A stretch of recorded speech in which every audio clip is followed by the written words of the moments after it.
All right, welcome back. Part 2 of this install. Part 2, I'm at the rear. I got to take off this dust shield, and also I've decided I'm going to upgrade. I say upgrade. I'm going to change out my wheel studs to something slightly longer, as I might run a small 5mm spacer. Anyway, first things first, this dust shield has to come off for the Willwood brake kit. It just gets in the way. The rotors are simply just too large for this. So earlier today, I soaked these 3 bolts on each corner with some PB Blaster. It is a 10mm, and let's see how this goes. I've never done these things before. I've never done wheel studs. I've not tried this before, so that came off pretty easy. That was all right. We're going to see how this all goes. I'm going to try to break these loose with the wrench, then I'll get the socket in just a moment. But what I hear, the pain is supposed to be actually getting the shroud off. So once you get these loosened up, it seems that is where it gets to be a pain in the butt. So far, so good.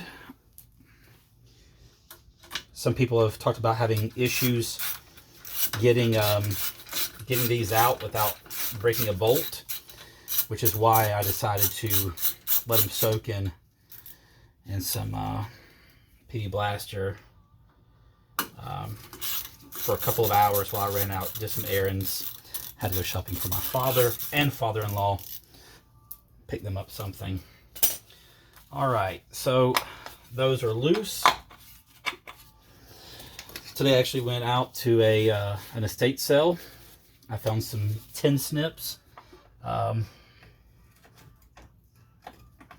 had a pair. My dad always had tin snips. I never needed them.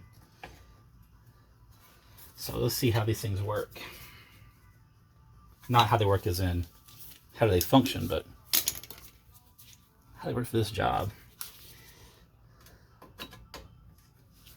So what I'm trying to do is, there's a very small part right here, and I'm trying to break that apart.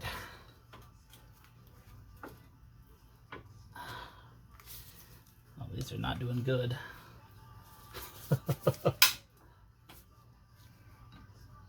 I'm not sure if that was the guard. All right. So as I'm getting this off, there is a sealant that is coating where it goes, or like where it mounts to the hub. And so, as I'm taking my screwdriver here, I'm getting some of this stuff up. This is kind of like a caulk.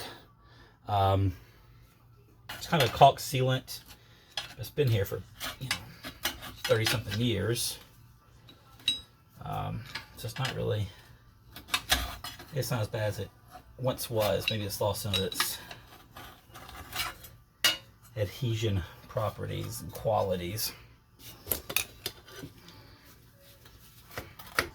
All right, let's go back to the snips.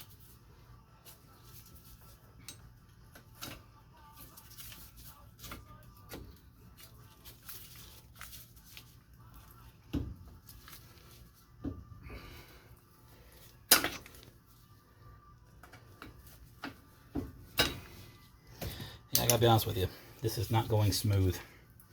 So what I'll probably do at this point is I'll change to a sped up version as to not bore you with all of this. So let's do that.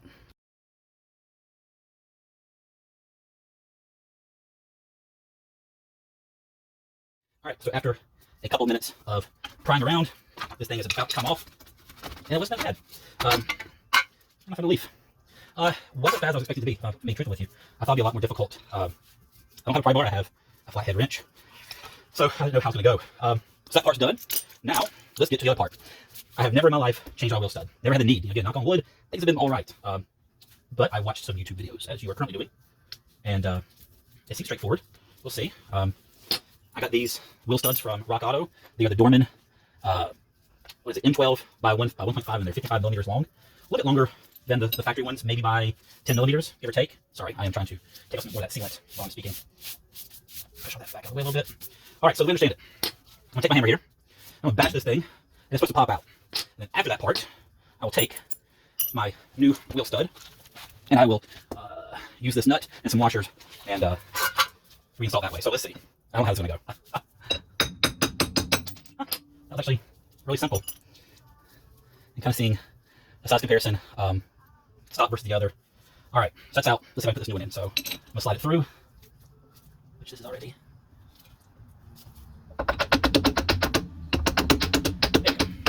It is so long, that's a little bit difficult.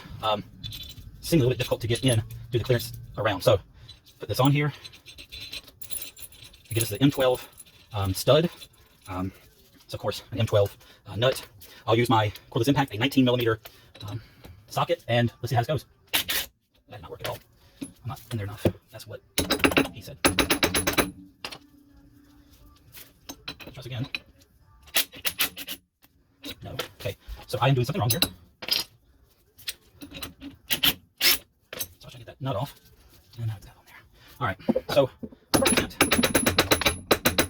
Not great, if I'm being truthful. It's really in a bad spot. It's kind of hard to get to.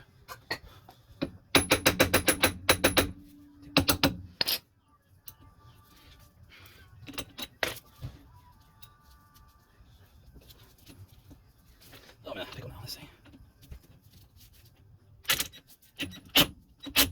Yeah, so I want this nut off, but it's not coming off. So I'm gonna pause the video, play this for a minute, see if I can figure out, and I'll come back in a moment. All right, so I paused the video recording. I got hammered a little bit more, enough of the knurls to get into the piece, into the hub here. And I switched using just 2 washers to using some other ones in between to give me a little more space. It seems to have worked. I mean, the first one's in. I'm not gonna say it's a hard job. It's not a fun job either. So I will now continue on with the other 4, and hopefully they go a little bit smoother. We shall see. But I've done 1. That's good. So now I kind of know what to expect. I know how it goes, and it's not that bad. Not that bad. All right, I'm going to pause this. I say pause this. I'll go ahead and stop this because went through it all basically, just not all 4 corners yet. But again, dust shields. You got 3 10 millimeter. Where's it there? 3 10 millimeter sockets or ridges that you're going to need. Bolts, excuse me. I'm doing this because I want a slight spacer. Of course, that's all at your discretion. Otherwise, I'll just go ahead and on the front, go ahead and just start assembling the kit, put on the bracketry, etc. So anyway, that is that. So I'll do the rears and then start to put the brakes on today. I'm excited.